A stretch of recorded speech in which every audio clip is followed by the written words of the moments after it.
Mirasee. This money must flow into the business. It must flow through it. It must make a profit. This is the principle of life. This is the principle of flow, of expansion.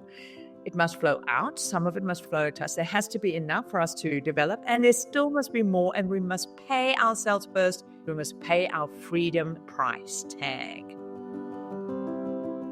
Imagine if the key to unlocking your full potential as a coach wasn't just in the techniques you use or the knowledge that you share, but in the way you handle your finances. Today's episode isn't just about financial literacy as a means to manage your money better. We're delving into how mastering your financial life can revolutionize your coaching practice. I'm Melinda Cohan, and you're listening to Just Between Coaches. I run a business called The Coaches Console, and we've helped tens of thousands of coaches create profitable and thriving businesses. This is a podcast where we answer burning questions that newer coaches would love to ask a more experienced coach. This episode is about the intersection where financial empowerment meets coaching excellence. And as my guest emphasizes, if you don't make a profit in your coaching business, you will never be an effective coach. My guest and I will uncover transformative strategies that promise to equip you with the tools to lead a more empowered, effective coaching journey.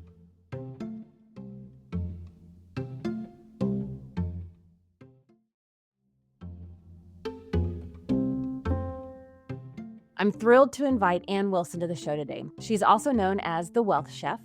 Ann is not just a dear friend, but a beacon of wisdom in the world of finance, especially for women. She's a best-selling author and financial empowerment activist, and Ann has transformed from being in debt to achieving financial freedom by the time she was 38. She's passionately dedicated to teaching others how to live an unlimited life through financial literacy, and she inspires us all to master our finances and create the life we desire. She has helped me do exactly that in my business life and professional life, and I'm so excited to have her on the show. Welcome, Ann. It is so cool to be here talking money with Melinda. Oh my gosh, I love it. Ooh, that'd be a fun show. Money with Ann and Melinda. Well, before we dive in, could you share a bit about your journey and background and how you became the Wealth Chef? Oh, absolutely. And when I just love the fact that you teach coaches how to create profitable businesses, because that P word is so key. A lot of people say, oh, create a business or be a great coach. But without the beautiful P word, there's no sustainability. I was taught how to work hard for money, also how to spend it. Like, oh, well, money came in, money came out. There's a lot more about my story on my website, in the book, elsewhere. I think the most important thing was my education system was about working hard for money and then hopefully have some of it, then spend it, maybe be frugal, maybe be sensible. But I had no clue the relationship with money to actually enable me to live the life I wanted. I thought you lived the life that you could fit into the money that you earned. Mm-hmm. So earning money came first and then the life came second. Even a concept of, make a profit in the business called your life. So even thinking about my life as a business wasn't even there. And why this is so important, fundamental shift. I had to stop looking at how do I earn more and then maybe my life can improve or accelerate, then I can match some desires or lifestyle aspirations to it. Then I could maybe feel safe. But it was always this fixation on money first. That was the model I'd been shown, the training I'd had, study hard, then get a good job. I studied to be a civil engineer because it seemed like men had the money shit sorted. But so I thought, well, what did they do? Well, they studied that kind of thing. I didn't give a damn about how steel bent or a cube crusher or any of that stuff. I thought I was doing the right thing, get a good profession. My father had died relatively young, and I got to watch my mother struggling around the money stuff, hoping that she would run out before the money did, not knowing who to trust. And I never wanted to be that vulnerable, but I honestly thought the only thing I could do was work hard and earn. And so this focus on money first and then me, or money and then match the life to it, it's the complete upside down version. This just creates this endless devastating cycle because we're taught that more money is the solution to our problems. And so we end up purely focusing on how to increase revenue, how do we increase income. Whilst we need a healthy money flow through our life, we neglect all of the other components that actually create wealth. and actually create sustainability and actually give us the peace of mind and the freedom and that sense of safety and security, which are all the things that we really want. And so it was through a series of events where actually I ended up losing all the money I'd been working really hard for and saving, with a marriage blowing up because of messy money drama. I'd never learned how to have clean money conversations. I thought, if I could deprive myself as much as possible, have as little as I could possibly have, then hopefully at some point there would be enough to live the life I wanted. It was a classic when then. And so the money and the marriage walked out the door together. And it was in that point, I think, that, you know what, after I'd got off my pity potty and felt sorry for myself, I just could drop into truth. I'm not stupid. I'm prepared to work hard. I'm prepared to also put frameworks and manage the discipline of where I go. I'm not just this voracious, out of control thing. So there's something missing in between. And I went, hang on, what is it? And I realized there's this huge big gap between bringing money into my life and it flowing out that I had no clue what to actually do with it there. I had no idea how to give money leadership and money management. So I needed to get assets working for me. And this then started this deep journey. But I think at the core, one of the most important principles was I had to learn paying myself first.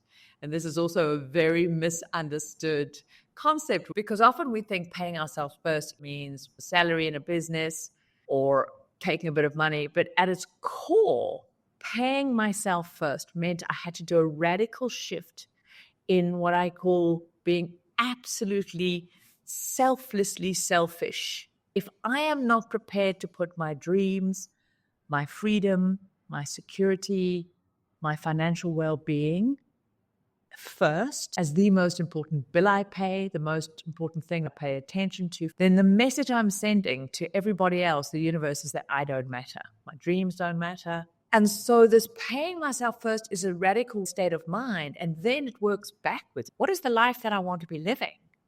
What does that look like? What are the layers of safety, security, experience I want? Okay, well, what is the price tag to that? What is mine that is truly from my soul and my being and my heart, an expression of my already innate worthiness, rather than what are the things that I think I should be doing or having to prove I'm worthy or fit in? So there was this whole radical shift. Instead of focusing on how do I get more money, I was like, who am I and what do I want? And then suddenly now I was directing it. Yeah. To being in a position where I now have investments and assets that can pay for my chosen lifestyle. Yeah. That's what financial freedom is. And because it's not some esoteric, wishy-washy flavor thing, it's actually got a number to it. And that was radical to know that. I've been financially free for 18 years. And that's also important because it's about sustainable wealth. This is not, suddenly have a, great launch and you got a bit of money. This is like, whoa, that freedom knowing for the rest of my life, I have choice. Now, I want to go back to something that you said. You mentioned how the money in the marriage went right out the door and you were having, we call it a pity party here. I think that's what you called it. Yeah, I did. And all of a sudden you're like, wait a minute, that's not going to change my situation. I need to think about this differently. What happened in that moment that had you interrupt yourself? Because there's so many coaches that I talk to, entrepreneurs that I encounter that can't interrupt that storyline. And they just stay in that storyline. And so as a result, they'll hear this podcast or hear somebody like you talking and they'll be like, well, yeah, that's nice, but that only happens for other people. Or, well, when I get more money, then I'll listen to what she has to say. How did you come to that realization of enough is enough? Like, this is not going to work. I love this question. And part of me will say, well, shit, it felt like it took me a long time to get there.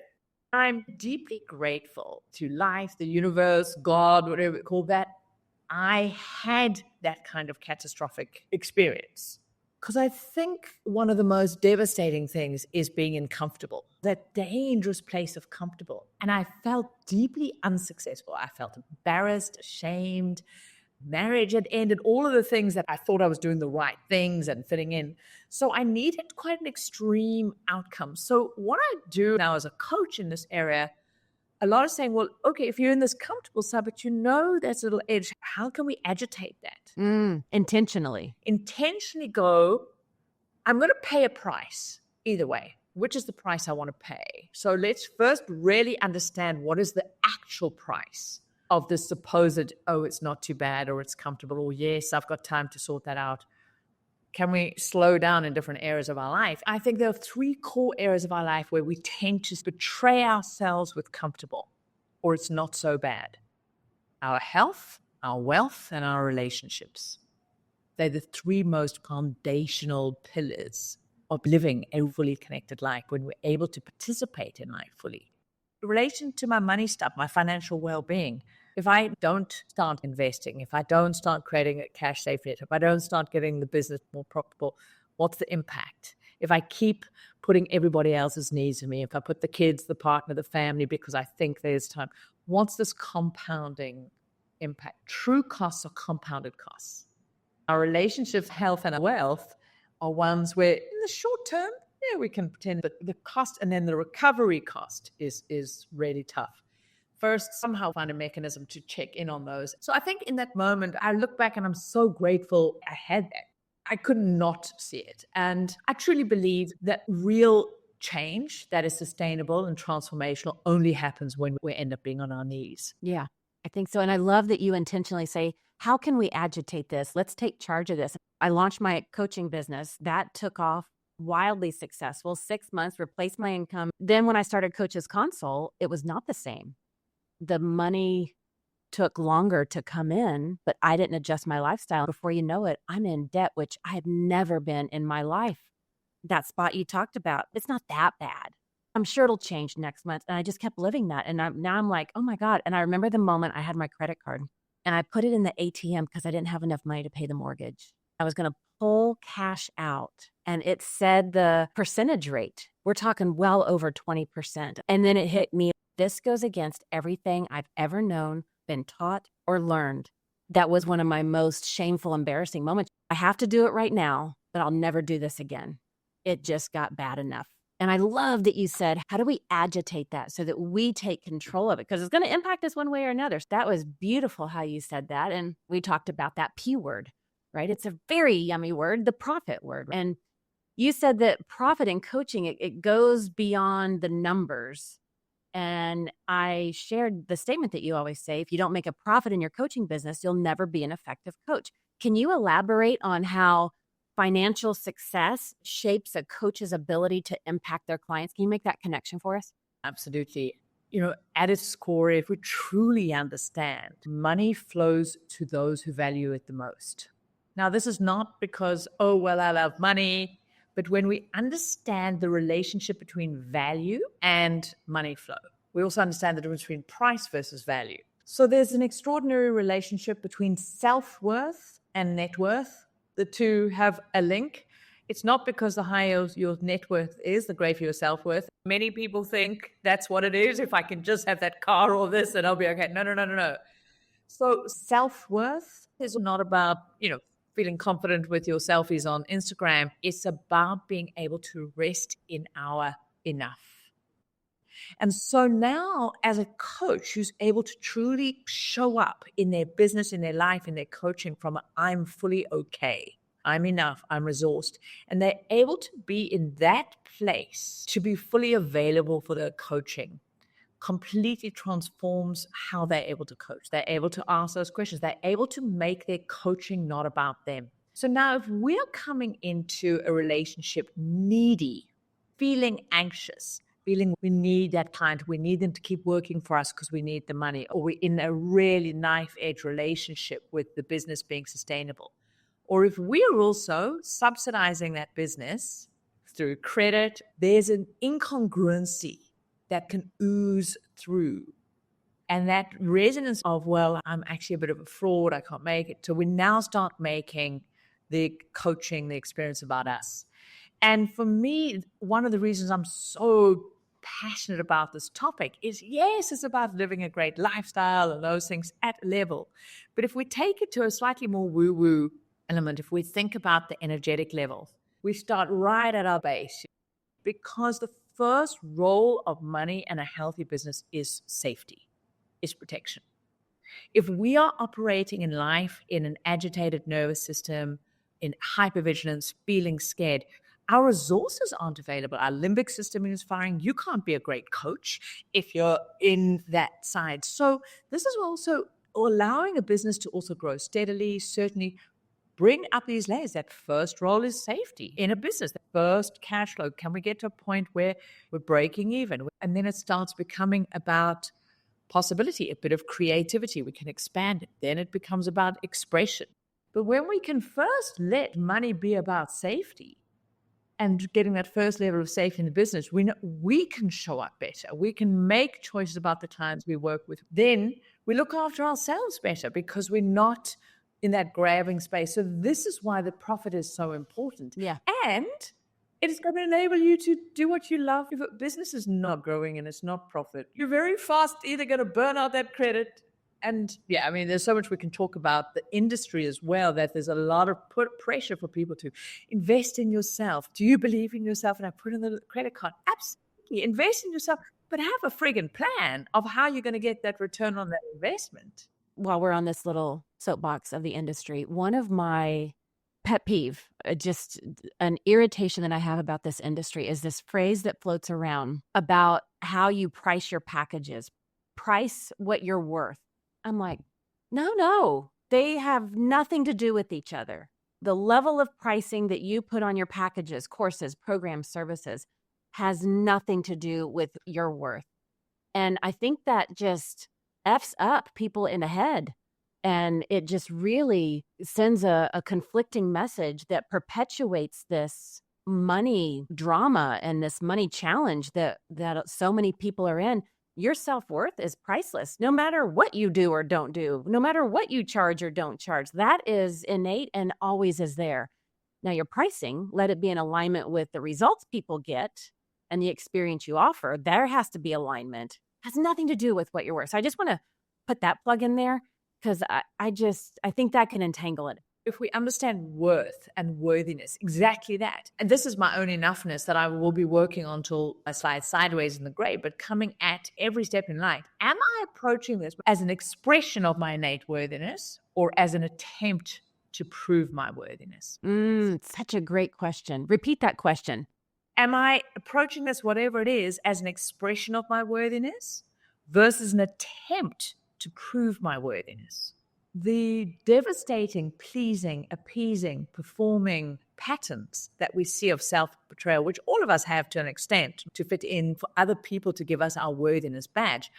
This is why it's a never-ending hollow cycle, because nothing outside of us can ever give us that worthiness. So we're seeking something that cannot be given.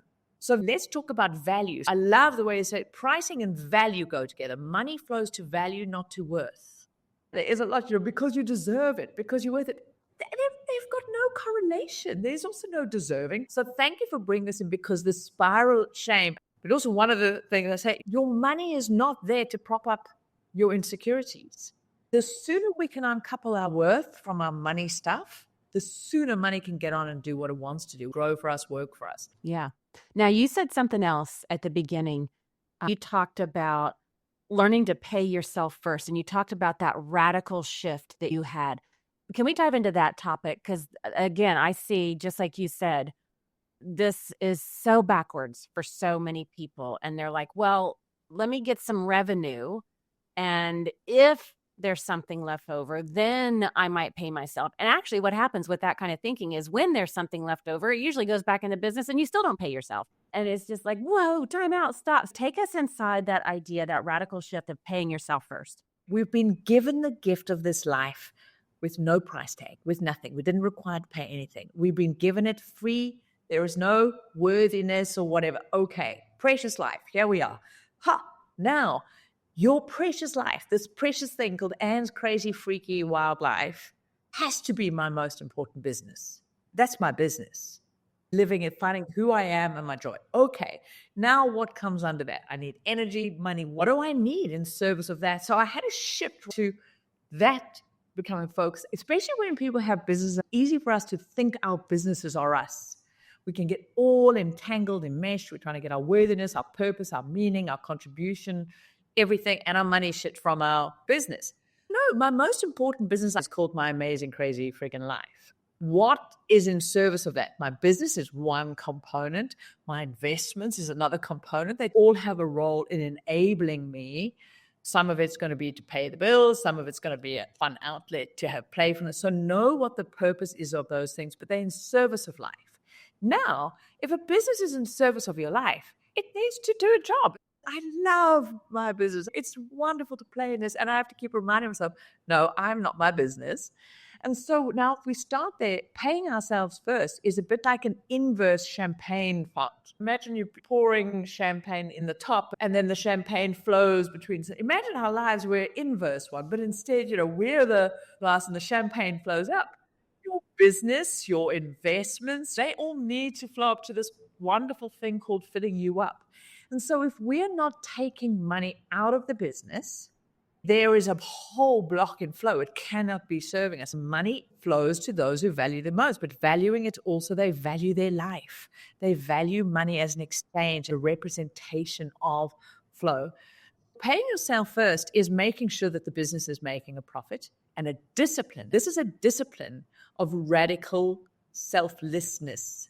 I love that. Because this is our duty. If we are depleted, if we are not making sure that we are fully enabled to live this life, we're basically saying this gift of the life we've given, I spit on you, right? This money must flow into the business. It must flow through it. It must make a profit. This is the principle of life. This is the principle of flow, of expansion. It must flow out. Some of it must flow to us. There has to be enough for us to develop, and there still must be more, and we must pay ourselves first. We must pay our freedom price tag. This is we're paying an amount for our dreams and our life and the desires that we have been given the privilege of bringing to life. So when we make our freedom tax or our freedom bill, the pay yourself first is saying, not only must some money come into my life and my business, but some of that money must stay in my life and I must convert it into other things that can serve me. And these are the investments and assets. And why I say it's radically selfless, Melinda, 2 out of 3 women in the developed world will have to rely on the charity of a stranger, will have to rely on a kid, a sibling, just to survive at some point in their life. 2 out of 3, Melinda, we've got to wake the frig up on this. This is messed up. No wonder our world is like this. So I say this is radical selflessness. This is saying I am no longer this problem. This dysfunction is stopping with me. And with that, I am going to pay myself first. Not because I'm being selfish, because I am not going to be the one who's now going to pass my inability to take a stand for me and life onto my kids, my family, my friends. That stops with me. And we have to stop this intergenerational martyrdom and brokenness, which is one of the patterns that us women are called in this generation's age. We are, for the first time, we have all of the resources available for us to take us, but we've never really had role models before, except a few of us. Yeah. Now, I want to get into the practical things because I know you have helped me immensely. I get goosebumps when I hear you talk about this. I've heard you talk about this stuff so many times, and I still have pages of notes that I'm taking right now. And I want to get into the practical because I know when I was in that moment of, okay, she said to pay herself first. My brain can get it, but my brain doesn't really get it. It's like, I don't think so. Like, well, okay, that sounds good, but I don't actually believe you. It really took a lot for me to make that radical shift. One of the things that I heard you say was the work backwards approach, and I can't even believe that it never occurred to me. But when I heard you say, I'm like, oh my God, no, that makes sense. You talked about, most people focus on revenue. How much revenue does my business need to make? How much income does this launch need to make? They're so focused on the top line, and then that just perpetuates well, if I have left over, then I can do whatever. He said, no. Let's work backwards. How much profit do I need to make so I can have the flow coming to me? And then based on that, work backwards to determine, okay, then this is how much revenue I have to make. So talk a little bit about that. And then I want to explore some more real tangible aspects of this. So I'm going to go even one step back and we'll go, okay. And this is a lifelong journey because for most of us, we've forgotten how to claim what is ours versus what we've taken on from society, beliefs and parents of what we should be doing.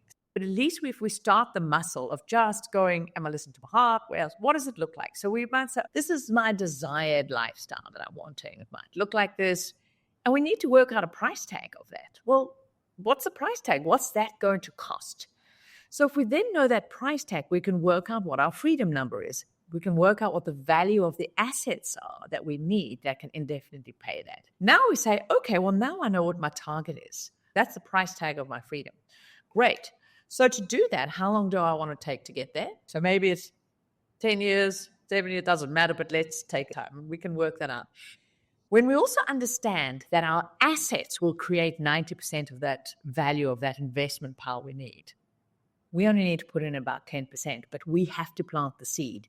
You see, when we also radically get freedom as a choice, it will never force itself on us. Mm-hmm. Life and living it is a choice. Mm-hmm. We have freedom of choice already.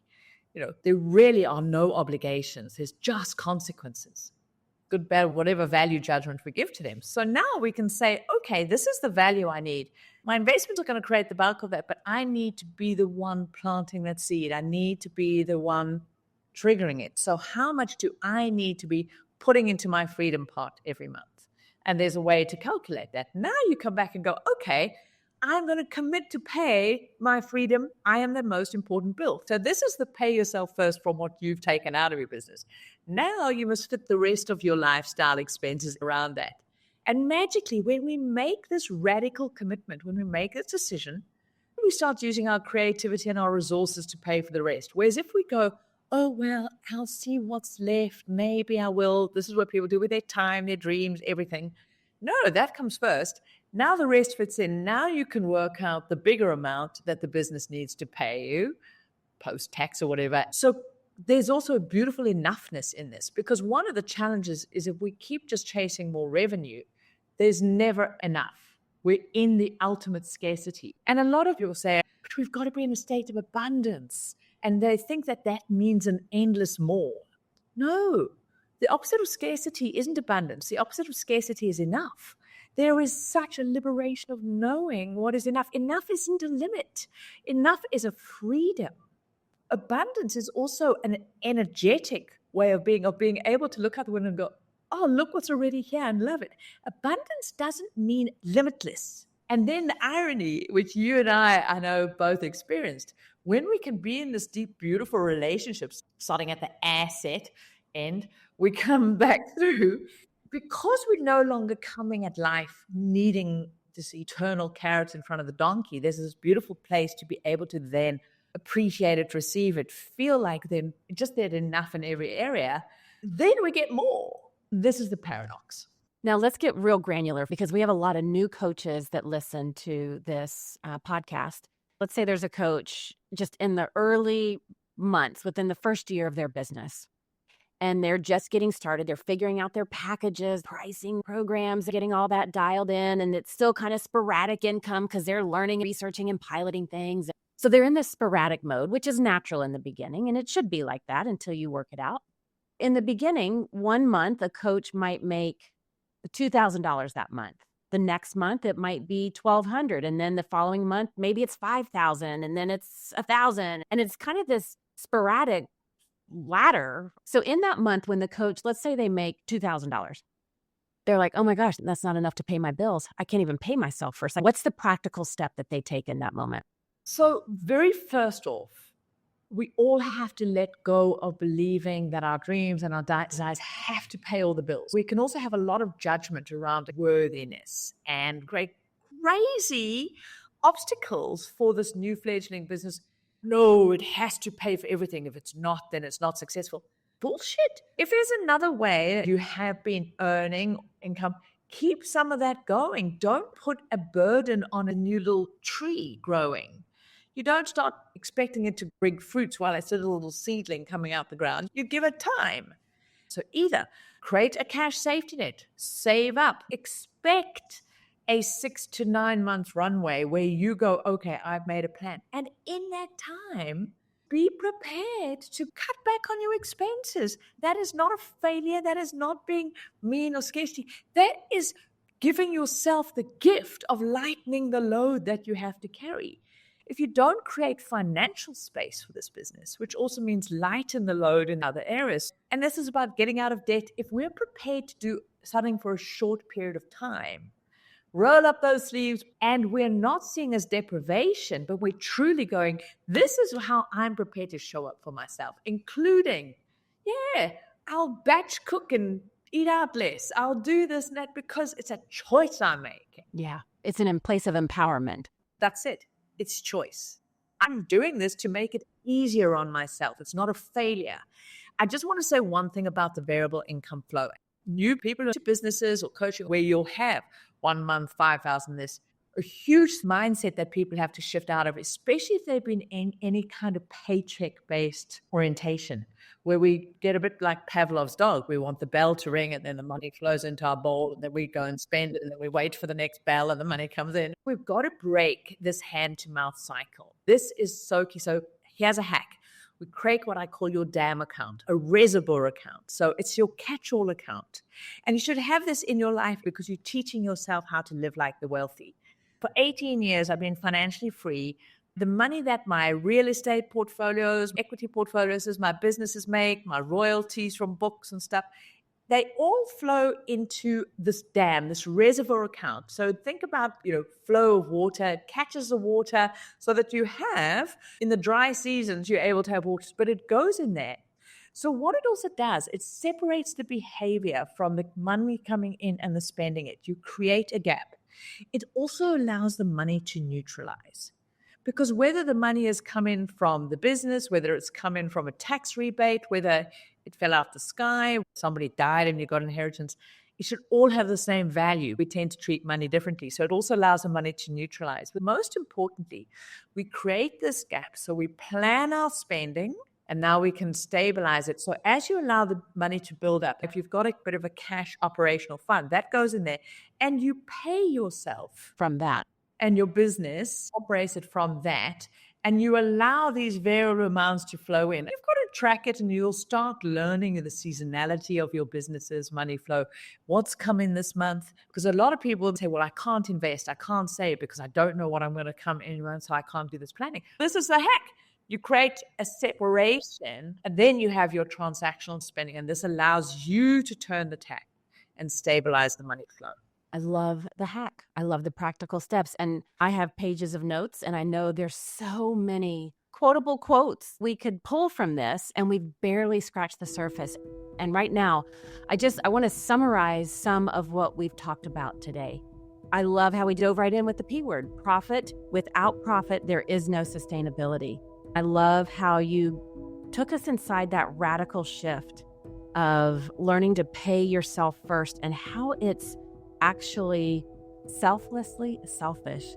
That's hard to practice. I love how you took us into this idea of those dangerous places of cash flow and asking the question, how can I agitate this? Like being intentional. One of my favorite quotes, I'm going to pay the price one way or another. So which one am I going to pay? And let me be in charge of that. And I love how you gave us our power back with that. And I love the conversation we had about the self-worth, net worth, the relationship between value and money flow, and that phrase, I'm fully okay, I am resourced. Because when we can rest in our enoughness, then we can be fully present as a coach. The energy can flow. We can be that channel and that conduit and let our skills and our superpowers just be at their best. I love how you really took us into that act of deep self-love and taught us how to work backwards. You gave us the practical steps of what it looks like and some amazing hacks. I'm just so grateful for all that you have shared with us. And do you have any parting words for our listeners? Lighten up. This money stuff doesn't have to be so hard. In fact, it's very sexy. Also, we can love money. And in that, when we deeply appreciate the gift of what it represents. As a coach, we are going to all be dealing at some level with people's relationship with their financial resources, their ability to be resourced, and their relationship with money. And so when we ourselves can be beautifully curious and let this just be an adventure, it's such a fun Play-Doh to work with, but it's not who we are. Now we can get perspective. I love it. Thank you for listening to this episode of Just Between Coaches. And also a big thank you to Ann Wilson for this incredible and fun and sexy conversation. You can find out more about her at thewealthchef.com. That's thewealthchef, CHEF.com. And in the show notes, you'll find links to her website, her books, and the 5-day Wealth Made Simple challenge that she runs. Thank you so much for coming to the show. It is such a pleasure. I'm Melinda Cohan, and you've been listening to Just Between Coaches. Just Between Coaches is part of the Mirasee FM podcast network, which also includes such shows as Neuroscience of Coaching and Making It. To catch the great episodes on Just Between Coaches, please follow us on Mirasee FM's YouTube channel or your favorite podcast player. And if you enjoyed the show, please leave us a comment or a starred review. It is the best way to help us get these ideas to more people. Thank you, and see you next time.